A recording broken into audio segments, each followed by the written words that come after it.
Well, Jeff, Democrats say the claims are nothing more than Kemp misusing his office for his personal gain. And the party says it has proof the allegations are false. He is yet to provide evidence of any possible hack by the Democratic Party, and the reason is it does not exist. Georgia's top Democrat on the offensive today after the Republican nominee for Governor Brian Kemp uses his office to open an investigation into his rival's political party. He's abusing the power of his office in a last-ditch effort 2 days before the election and the day before the election to save his failing campaign. Here's a timeline according to emails provided by the Democrats. At 10:48 Saturday morning, a Georgia Democratic Party volunteer receives an email from a concerned citizen about possible vulnerabilities with Georgia's Secretary of State's My Voter page.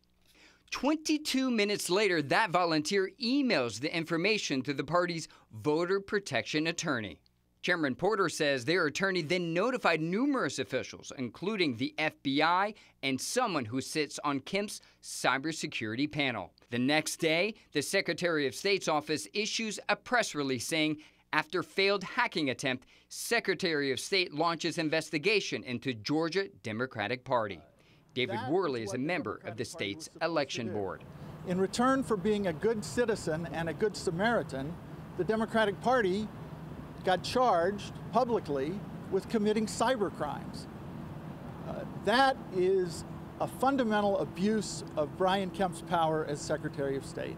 Not true, says Kemp. You know, I'm not worried about how it looks. I'm doing my job. This is how we would handle any investigation when something like this comes up. Because I can assure you, if I hadn't done anything and the story came out that something was going on, you'd be going, well, why didn't you act? An investigation Stacey Abrams believes is an attempt to scare people away from the polls. Instead of fixing the problem, he blamed the Democratic Party of Georgia. He made up a story like a 6-year-old trying to cover his tracks. This isn't the first time Kemp has accused someone of allegedly hacking into the state's election website.